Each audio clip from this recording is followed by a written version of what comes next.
Welcome back, my little recusants, to a series revival, I guess.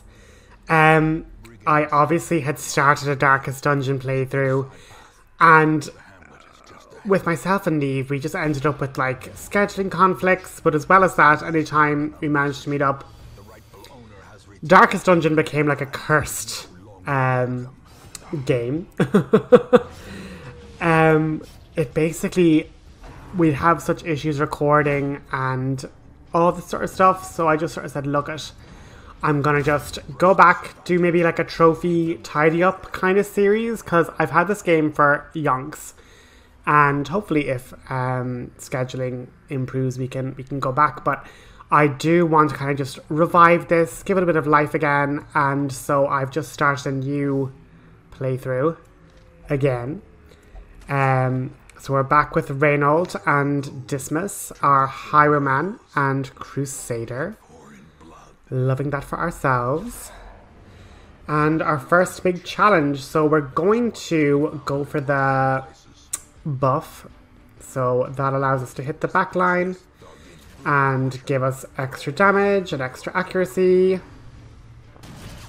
And this guy in particular, he just gives us debuffs, and we've like huge issues with him just doing lots and lots of damage. So I'm going to boost our torchlight, dodging that point blank shot, which is amazing, and landing a critical. So now we're going to just try and stun this guy with an stunning strike. And yeah, I mean, you've seen the series. It's trying your best to survive and not have people lose. And so we can stack bleeds, or we can stack blights as like damage over time stuff.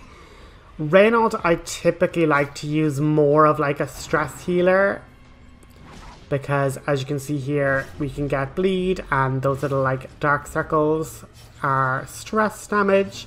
And if you let your stress get too high, you can die of a heart attack. If you let your HP go too low, you can just die from loss of blood. And we're basically going back to our ancestral home to, you know, rebuild the Hamlet and solve Cthulhu craziness. So, you know. Now, read the things carefully, because there's, I just gotta say it now, I end up accidentally using a key on an unlocked chest, and like that's kind of a risk where if you open that, it's booby trapped, so you're gonna get hurt. We have a nice little stipend of money, and we get our guys to level 1, and we get a gorgeous little positive quirk there. So every journey the heroes go on, they can get a positive or a negative quirk. Such as it is. I believe Reynauld has like kleptomania or something, but you're able to send them to the asylum to remove negative quirks. So we have our little trinket accessory kind of area, and we have our stagecoach that we can recruit new people. So we're going to get ourselves a healer and, well, a vestal more specifically, and a plague doctor. And then this is kind of the rinse and repeat of the gameplay loop. You journey to collect deeds and crests and different things to upgrade your various amenities. And so, yeah, just stockpile up with better trinkets and stuff, always useful. The problem is that trinkets are very expensive. Curious trinkets. But they just cost crests, and they're the most plentiful resource to get. So, and like, I know it doesn't really matter, but like the more you boost the levels in the stagecoach or the other different things, the nicer the aesthetic of the Hamlet is. So I might put back on the cursor, because I'm feeling very unable to track, because I accidentally hit hide cursor, but we need to just put our healer and our plague doctor, and when you have certain links together, they give certain team names, and so these I think were the first kind of 4 classes made. So they're like the Red Hook team of 4. And Red Hook are obviously the developers of the game. So shout out to them. I have had this game since like early access. And like when it was still like in beta and stuff. So I've enjoyed it for years and years and years, but I obviously I've never actually finished it. So I do have a good few achievements and stuff. So I might do a little side video where I list off the achievements I've earned. But yeah, I've never actually completed a game of it. So hopefully we get to experience that on this channel and we don't just immediately wipe. But heading into our first dungeon, we just have to explore 90% of the rooms. So the way you want these things to work is you have to end up going in such a way that you don't have to backtrack. So for me, it's just a big L shape or like an upside down J. You just go up and around, and that's basically 90% of the rooms. Now, different enemies have different weaknesses. So, for example, skeletons are immune to bleed. You can't make them bleed because they're just bones. And you'll see there, I made a very naive play. I make 2 big mistakes here. So I then attack the thing that's stunned, which was very silly. I should have just left the stunned enemy, attacked the thing that wasn't stunned. It was just a poor play. But anyway, skeletons cannot be bled. They're weak to blight though. And later on we fight pigs that are obviously very weak to blood, or the bleed status, but resistant to blight. So it all depends on, and you see here, it was like I tried to use a key. It was no good because the thing was already unlocked because it told us that. So read the UI, very important. But yeah, you saw earlier as well, I had to switch where our characters were in the lineup of 4.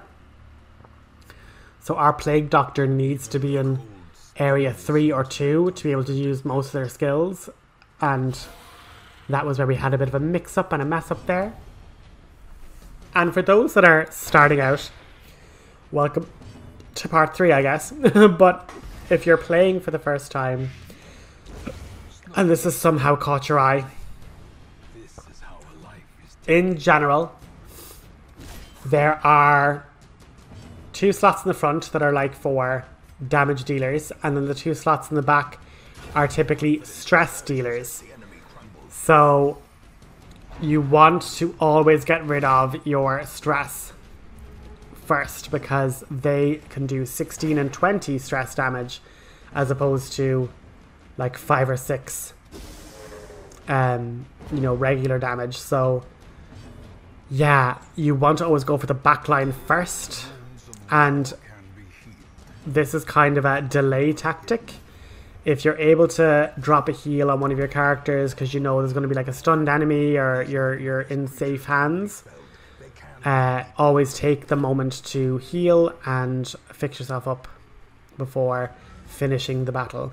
Because once you end up in the battle, it's a lot harder, or once you end up out of battle, you can't use your combat skills to heal and such.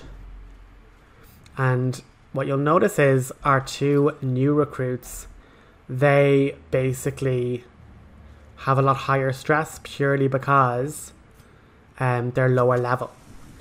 And you're seeing me there top up the torch. The darker it is, the more items you can gain and loot, but it lets enemies crit more and things like that. So it's just tricky. And here we have our Blight Grenade. So the Plague Doctor is really there to help do lots of damage to the back rows. So that's why you would have noticed them not be able to do a lot of their skills, because we'd killed the back line so quickly. When it got to their turn, they'd no one to target really. But here you have, it does 1 physical damage, but like tons more stress damage. And we're just going to top everybody up with some healing. The Crusader's Smite does more damage to undead, so that's why I'm singling out the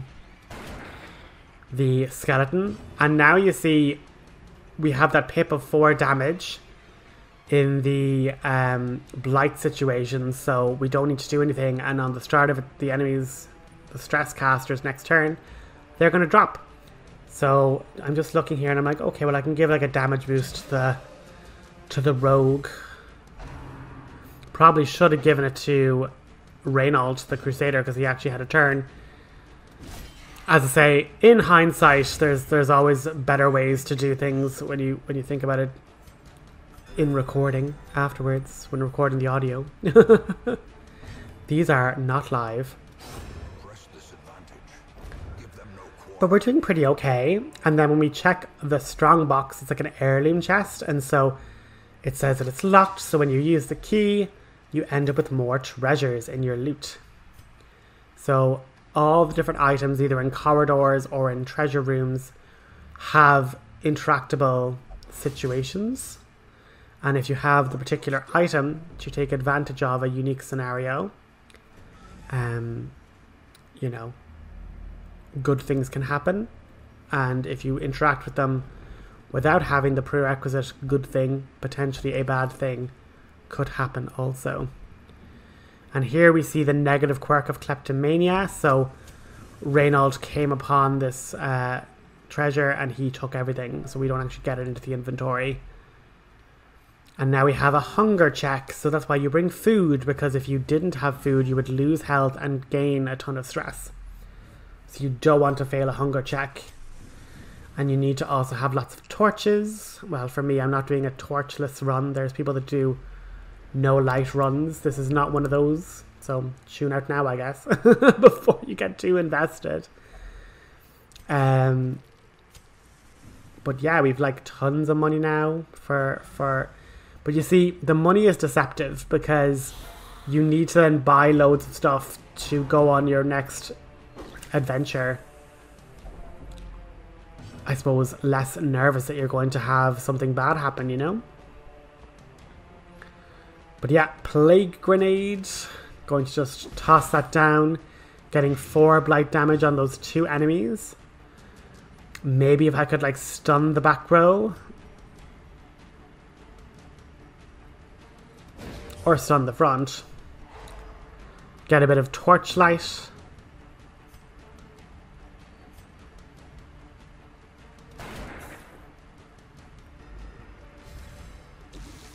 Oh, well, next turn, the Blight's going to finish him off, and he'd missed, so we're grand.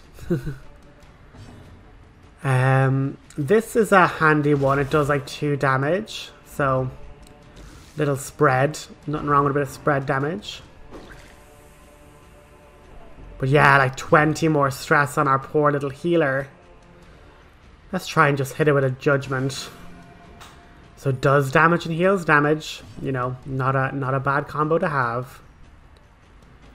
And what happens is when you apply another batch of blight, it extends the duration and adds. So we were going to do 4 more damage next turn. If we did another one, we would have gotten 8 damage the next turn. So if you had like multiple plague doctors, you could literally run rampant with blight damage.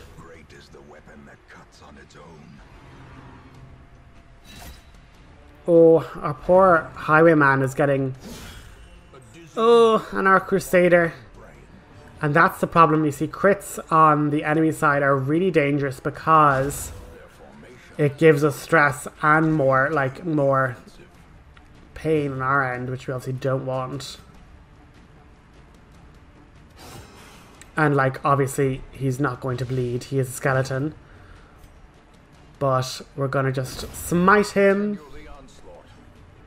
And then hopefully finish off this guy with a bit of a blight.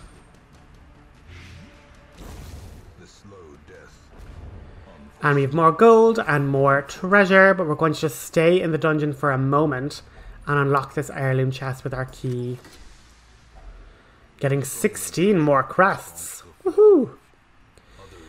And with that, that's going to be the end of our episode, guys. Thanks for joining me back for this journey, and I will chat to you guys next time. Have a good one.